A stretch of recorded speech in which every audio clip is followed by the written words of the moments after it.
আমার মনে হয় আপনারা ডক্টর পাভেলের কাছ থেকে আমাদের 31 দফার যে পুরো বিষয়টি, এই বিষয়টি সম্পর্কে আপনারা এর মধ্যেই সম্পূর্ণভাবে মোটামুটিভাবে শুনেছেন, এবং আমাদের লক্ষ্য কি, উদ্দেশ্য কি সংক্ষিপ্তভাবে উনি তুলে ধরেছেন খুব সুন্দরভাবে। এখন এই যে 31 দফা, এই 31 দফাটির শুরু করার আগে আমরা যদি ভিন্নভাবে একটা বিষয় চিন্তা করি, সেটি হলো যে আপনারা আজকে যারা এখানে উপস্থিত আছেন, সে সুপ্রিম কোর্ট হোক, হাই কোর্ট হোক, ঢাকা বার হোক, অথবা বাংলাদেশের অন্য যে বারগুলো আছে সবগুলো বারের কেউ না কেউ কোনো না কোনো সদস্য আজকে এখানে উপস্থিত আছেন। একজন আইনজীবী হিসাবে যদি আপনি একটু পিছনে ফিরে তাকান, তাহলে বিগত 15-16 বছর বা 17 বছর আমরা যদি সেই 111 থেকে ধরি, তাহলে আপনি আপনার যে সেক্টরটি, এই সেক্টরে কি অবস্থা হয়েছে, কি অরাজকতা হয়েছে, কি অবিচার, কি অন্যায় হয়েছে, এটি আপনাদের প্রত্যেকের মেমোরিতে রয়ে গিয়েছে, স্মৃতিতে রয়ে গিয়েছে। এখন প্রিয় উপস্থিতিবৃন্দ, ঠিক একইভাবে যেহেতু আপনারা এমন একটি পেশায় আছেন, আপনাদেরকে আপনার পেশাগত দায়িত্বের কারণে বিভিন্ন মানুষের সাথে আপনাদেরকে মিশতে হয়, কথা বলতে হয়। আপনি একজন লয়ার, কিন্তু লয়ার হিসেবে আপনাকে পেশাগত কারণেই ব্যবসায়ীর সাথে কথা বলতে হয়। আপনাকে পেশাগত কারণে ডাক্তারের সাথে কথা বলতে হয়, ইঞ্জিনিয়ারের সাথে কথা বলতে হয়, একজন শিক্ষকের সাথে কথা বলতে হয়, একজন গৃহিণীর সাথে কথা বলতে হয়, একজন ছোট মুদির দোকানদার হোক বা একজন ছোট ব্যবসায়ী হোক বা যে কোনো পেশার বা সাংবাদিক হোক, যে কোনো পেশার মানুষের সাথে কম বেশি কথা বলতে হয় আপনার পেশাগত কারণে। এবং সবার কাছ থেকে বিগত 15 বছর বিভিন্নভাবে আপনারা বিভিন্ন নির্যাতনের কাহিনী শুনেছেন, অত্যাচারের কাহিনী শুনেছেন, ডিপ্রাইভ, যেই শব্দটি বাংলাদেশে বহুল এখন জনপ্রিয় আলোচিত, বৈষম্য যেই শব্দটি, এই বৈষম্যের শিকার হয়েছেন বহু লক্ষ কোটি মানুষ এই বাংলাদেশের। আর বাংলাদেশ জাতীয়তাবাদী দল সহ যে সকল রাজনৈতিক দল স্বৈরাচারের সময় মানুষের অধিকার আদায়ের আন্দোলনে সোচ্চার ছিল, মানুষের অধিকার, রাজনৈতিক অধিকার প্রতিষ্ঠার আন্দোলনে সোচ্চার ছিল, সেই সকল দলের নেতা বা কর্মীদের কি অবস্থা হয়েছে তার চাক্ষুষ প্রমাণ হচ্ছে না আপনারা।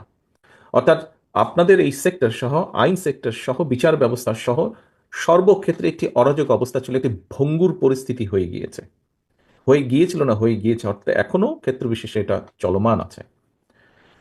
প্রিয় উপস্থিতিবৃন্দ, এখানে বক্তারা উল্লেখ করেছেন আপনাদের কাছে, আমি যতটুকু জানি আপনাদের প্রত্যেকের কাছে একটি ছোট বুকলেটও পৌঁছে গিয়েছে বোধহয় বাই নাও, এই অনুষ্ঠানের শুরুতেই।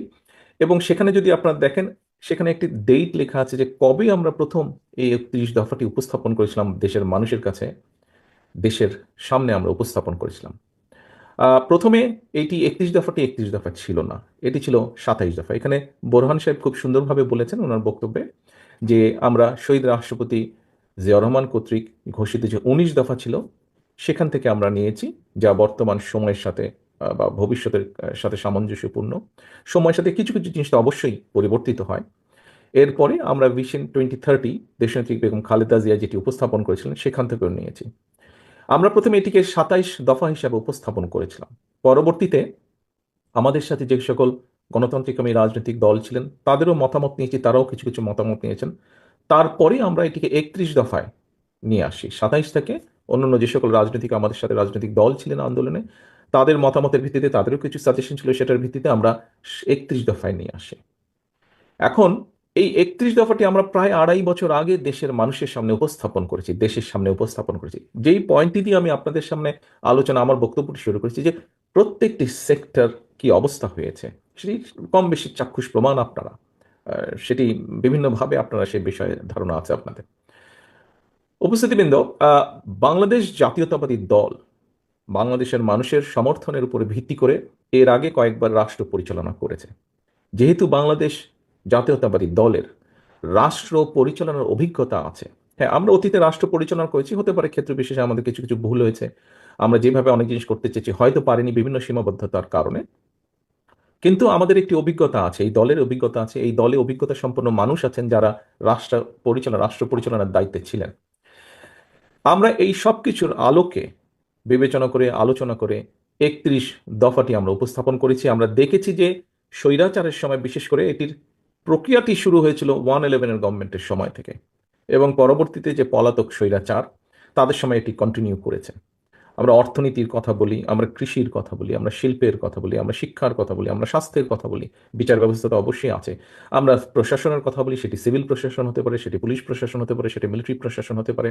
আমরা যেই সেক্টরের কথা বলি না, কম বেশি প্রত্যেকটি সেক্টরকে ধ্বংস করে ফেলা হয়েছিল, ধ্বংসের দ্বার প্রান্তে নিয়ে যাওয়া হয়েছিল। কেন নিয়ে যাওয়া হয়েছিল, কিভাবে নিয়ে যাওয়া হয়েছিল, এগুলো লম্বা স্টোরি, সেগুলোতে যাওয়ার প্রয়োজন নেই। যেই কথাটি আমি আপনাদের সামনে বলছিলাম, যে বাংলাদেশ জাতীয়তাবাদী দল যেহেতু রাষ্ট্র পরিচালনার একটি অভিজ্ঞতা এই দলের আছে, এই দলের সেই সকল ব্যক্তি আছেন যারা রাষ্ট্র পরিচালনা করেছেন, সকলে মিলে সিদ্ধান্ত নিয়েছেন, দেখেছেন অভিজ্ঞতার আলোকে। আমরা দেখেছি যে আমরা যদি কতগুলো এখন পলিসি সিদ্ধান্ত গ্রহণ না করি, তাহলে এই দেশকে ধ্বংস থেকে রক্ষা করা সম্ভব নয়। যে সময় বাংলাদেশের কোনো ব্যক্তি, বর্তমানে আমরা অনেককে শুনছি, বিভিন্ন জন, বিভিন্ন মানুষ, সমাজের বহু মানুষ এইরকম বিভিন্ন সংস্কার প্রস্তাব উপস্থাপন করছেন, যেটি একটি খুব ভালো বিষয় বলে আমি মনে করি। প্রত্যেকটি মানুষেরই চিন্তা ভাবনা আছে, বক্তব্য আছে, বিভিন্ন বিষয় সম্পর্কে ধারণা আছে, জ্ঞান আছে। প্রত্যেকেই তাদের আইডিয়াটি শেয়ার করতে পারেন, উপস্থাপন করতে পারেন। This is very welcoming. কিন্তু যে সময় কেউ সাহস করেনি স্বৈরাচারের মুখের উপরে দাঁড়িয়ে, স্বৈরাচারের চোখে চোখ রেখে বলতে যে এই বিষয় সংস্কার করা প্রয়োজন, এই বিষয়ে দেশ ধ্বংসের দ্বার প্রান্তে, ঠিক সেই সময় বাংলাদেশ জাতীয়তাবাদী দল, তার সাথে যে সকল রাজনৈতিক দল আন্দোলনে আমরা রাজপথে ছিলাম, সকল দল মিলিতভাবে আমরা 31 দফা উপস্থাপন করেছি। আজকের অনেক ব্যক্তিবর্গই সেদিন সংস্কারের স্বর ধারে কাছে ওনারা ছিলেন না, কিন্তু সেদিন বিএনপি সহ বিএনপির সাথে সমমনা মানুষগুলো, সমমনা দলগুলো আমরা 31 দফা উপস্থাপন করেছিলাম। এখন যে কথাটি একটু আগে আপনাদের সামনে বলেছি, যে 31 দফার ভিতরে কি কি আছে, বা 31 দফা কেন, কোন লক্ষ্যে। প্রিয় সহকর্মীবৃন্দ, অভিজ্ঞতা তো অবশ্যই আছে, এবং অভিজ্ঞতার সাথে সাথে বাংলাদেশ জাতীয়তাবাদী দল, এটির লক্ষ্য এবং উদ্দেশ্য কি। আমরা একটি রাজনৈতিক দল, আমাদের রাজনৈতিক কর্ম পরিকল্পনা, প্ল্যানিং এসব থাকবে। স্বাভাবিকভাবেই আমরা চাইবো আমাদের লক্ষ্য, কৃষি নিয়ে আমরা কি ভাবি, কৃষিকে কিভাবে আমরা আহ, আহ, সবচেয়ে বেশি কন্ট্রিবিউট করতে পারি, অথবা কৃষি থেকে সবচেয়ে বেশি কিভাবে মানুষ উপকৃত হতে পারে, কৃষিকে কিভাবে উন্নত করা যেতে পারে। শিক্ষা নিয়ে আমরা কি ভাবি, দেশের ভবিষ্যৎ প্রজন্মকে আমরা কিভাবে গড়ে তুলতে চাই, কিভাবে দেশকে এগিয়ে নেওয়ার জন্য ভবিষ্যৎ প্রজন্মকে, শিক্ষা ব্যবস্থাকে আহ, সাজালে ভবিষ্যৎ প্রজন্মকে এগিয়ে নিয়ে যাবে, দেশকে এগিয়ে নিয়ে যাওয়া যাবে। কিভাবে স্বাস্থ্য ব্যবস্থাকে কিভাবে সাজালে দেশের মানুষের কাছে স্বাস্থ্য সেবা পৌঁছে দেওয়া সম্ভব হবে। আমরা দেখেছি বাংলাদেশ থেকে বহু বহু মানুষকে চিকিৎসার জন্য চলে যেতে হয়, চলে যান যারা এফোর্ড করতে পারেন, বিভিন্ন দেশে যান, তারা যান। শিক্ষা নিয়ে বিভিন্ন রিপোর্ট বের হয়েছে, সেই রিপোর্টের ভিত্তিতে আলোচনা করলে মনে হবে, একজন রাজনৈতিক কর্মী হিসেবে আমার ধারণা আপনারাও বিশ্বাস করবেন, বা মনে করার যথেষ্ট কারণ আছে, যে এর আগে যে পলাতক স্বৈরাচার সরকার, তারা ইচ্ছাকৃতভাবেই স্বাস্থ্য সেবাকে নষ্ট করে দিয়েছিল, কারণ যে কোনো একটি জায়গায়, যে কোনো একটি দেশকে একটি সুবিধা দেওয়ার জন্য। তো এটা বিবেচনা করলে বিভিন্ন বিষয় আসে, জ্বালানি বা জ্বালানি সংক্রান্ত বিষয় যদি আমরা দেখি, আমাদের বিদ্যুৎ সেক্টর বা জ্বালানি সেক্টর, সবকিছু বিবেচনা করলে এরকমই একটি ধারণা ফুটে ওঠে। আমাদের দেশের পানি ব্যবস্থা আমরা কিভাবে পানি ব্যবস্থা করতে চাই। কয়েকদিন আগে আপনারা খেয়াল করেছেন যে আমরা বাংলাদেশ জাতীয়তাবাদী দল তিস্তা বাঁচাও এরকম একটি কর্মসূচি সাথে আমরা সম্পৃক্ত হয়েছি, দলের অবস্থান থেকে আমরা কর্মসূচি গ্রহণ করেছি। এই যে বিষয়গুলো, শিক্ষা বলেন, স্বাস্থ্য বলেন, দেশের কৃষি বলেন, এই যে তিস্তার কথা বললাম, ফারাক্কার বিষয়ে আমরা উল্লেখ করেছি। আমরা অতীতে যখন দেশ পরিচালনার দায়িত্বে ছিলাম, দেশনেত্রী খালেদা জিয়া, শহীদ রাষ্ট্রপতি জিয়াউর রহমান ফারাক্কা চুক্তি করেছেন, দেশনেত্রী খালেদা জিয়া যখন দায়িত্বে ছিলেন, সেই সময় আমরা যখন আমাদের পক্ষে মনে হয়েছে, সরকার মনে করেছে, আমরা জাতিসংঘে বিষয়টি উপস্থাপন করেছি যে আমরা আমাদের ন্যায্য হিস্সা চাই। এইভাবে এই বিষয়গুলো বিভিন্নভাবে 31 দফায় নিয়ে আসা হয়েছে, কারণ আমাদের রাজনৈতিক দল হিসেবে একটি লক্ষ্য আছে, একটি উদ্দেশ্য আছে, কিভাবে আমরা দেশকে সামনে নিতে চাই। প্রিয় উপস্থিতিবৃন্দ, একটি 31 দফার মধ্যে মনে হয় আরেকটি বিষয় আছে, বোরহান সাহেব খুব সুন্দরভাবে ওখানে তুলে ধরেছেন। একটি তো আছে এইসব কর্ম পরিকল্পনা, যেখানে আমরা মানুষের, সে বেকার হোক, সেটি অর্ধশিক্ষিত হোক, অল্প শিক্ষিত হোক, শিক্ষিত বেকার হোক, বেকারদের কর্মসংস্থান কিভাবে করতে চাই, আমরা শিল্প ব্যবস্থাকে কিভাবে সাজাতে চাই। একটু আগে আমি বলেছি কৃষি, স্বাস্থ্য, এইগুলো সেক্টর, অর্থাৎ যেগুলোতে মানুষ সরাসরি উপকৃত হবে, যেগুলোতে মানুষ উপকৃত হবে, মানুষ স্বস্তিতে থাকবে, এরকম কতগুলো সাবজেক্ট আছে। আর আরেকটি ভাগ আছে, যেই ভাগটির সাথে কম বেশি পেশাগত কারণে আপনাদের একটি সম্পর্ক আছে। সেটি যেমন উল্লেখ করতে হয়, যেমন আমরা বলেছি আপার হাউস বা দ্বিকক্ষ বিশিষ্ট একটি বিষয়। আমরা বলেছি আমরা তত্ত্বাবধায়ক সরকার ব্যবস্থাকে পুনর্বিবর্তন করতে চাই। আমরা বলেছি যে আমরা যেটি আছে যে রাষ্ট্রপতি এবং প্রধানমন্ত্রীর মধ্যে ক্ষমতার একটি ভারসাম্য। আমরা বলেছি যে আমরা মনে করি যে দেশের এই সংসদ যে ব্যবস্থা, এই ব্যবস্থার মধ্যে স্বাভাবিক যেহেতু সংসদীয় ব্যবস্থা, এখানে প্রধানমন্ত্রী হয় এবং আমাদের একটি মনে করার কারণ আছে, বিভিন্ন বিবেচনায় আমরা মনে করি যে যে স্বৈরাচার ব্যবস্থাটি, এটিকে যদি আমরা ঠিক করতে চাই, এটির হাত থেকে যদি দেশকে রক্ষা করতে চাই, আমরা মনে করি যে একজন ব্যক্তি পরপর দুবারের বেশি প্রধানমন্ত্রী হতে পারবেন না। এখন প্রিয় উপস্থিতিবৃন্দ, এইটি আরেকটি সেক্টর, এটি আরেকটি সেক্টর, এই যে আইনগত বিষয় বা এই যে নৈতিক কতগুলো বিষয়, এটি আরেকটি সেক্টর। এখানে দুটো ভাগ আছে 31 দফার মধ্যে, নিশ্চয়ই আপনারা খেয়াল করেছেন। একটি হচ্ছে প্রতিদিন প্রতিটি মানুষের সাথে কিভাবে মানুষের জীবনযাত্রা বা লাইফকে একটা বেটার পজিশনে নেওয়া যায়, সকলের সব শ্রেণী পেশার মানুষকে, সেটি একটা চ্যাপ্টার। আরেকটি চ্যাপ্টার আছে নৈতিক কতগুলো বিষয়ের পরিবর্তনের বা নৈতিক কতগুলো বিষয়ের উন্নতি, সেটি আমাদের রাজনৈতিক সবকিছু চিন্তা চেতনার পরিবর্তন। এখন অবশ্যই এখানে বোরহান সাহেব আবার বলতে হচ্ছে আমাকে ওনার কথা। উনি একটি কথা বলেছেন যে এই বিষয়গুলোকে যদি আমাদের অ্যাড্রেস করতে হয় বা যে কোনো বিষয় যদি আমরা অ্যাড্রেস করতে চাই না কেন, এই বিষয়গুলোকে অবশ্যই অবশ্যই পার্লামেন্টের মাধ্যমে করতে হবে, সংসদের মাধ্যমে করতে হবে। সংসদবিহীন একটি সরকার যত যাই করুক, সেই বিষয়গুলো আমার ঠিক বোধগম্য নয় একজন পলিটিক্যাল অ্যাক্টিভিস্ট হিসেবে, একজন রাজনৈতিক ব্যক্তি, রাজনৈতিক কর্মী হিসেবে আমার বোধগম্য নয় যে কিভাবে ইমপ্লিমেন্ট করা সম্ভব একটি পার্লামেন্ট ছাড়া।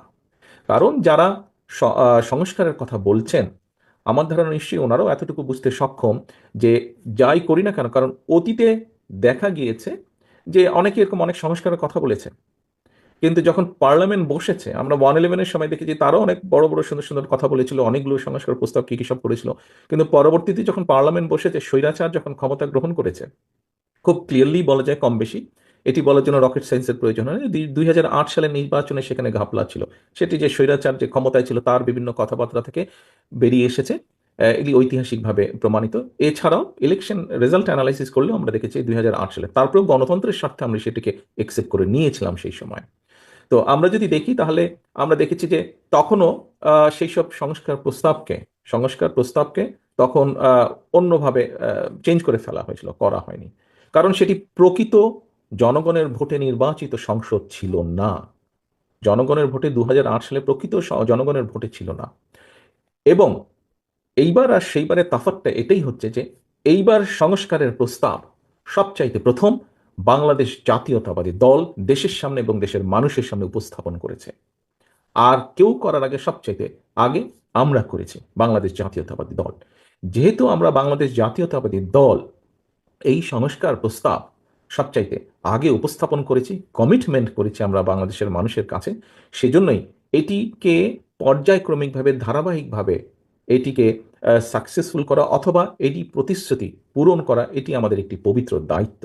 এবং এই পবিত্র দায়িত্ব যদি আমাদেরকে পর্যায়ক্রমিকভাবে বাস্তবতার নিরিখে আমাদেরকে এটিকে পূরণ করতে হয়, অবশ্যই একটি সংসদের প্রয়োজন আছে। কারণ সংসদ ছাড়া একটি নির্বাচন, যেই নির্বাচনের মাধ্যমে বাংলাদেশের মানুষ প্রকৃতভাবে তাদের রায় প্রদান করতে পারবে, সেই রায়ের মাধ্যমে যেটাই রেজাল্ট হোক না কেন সংসদের, স্বচ্ছ এবং স্বাভাবিক নিরপেক্ষ নির্বাচনের মাধ্যমে যেই রায়টি হবে, সেই রায়ের মাধ্যমে সংসদ যেটাই হোক না কেন, সেই সংসদ একমাত্র সংস্কার প্রস্তাবকে বাস্তবে রূপ দিতে সক্ষম হবে।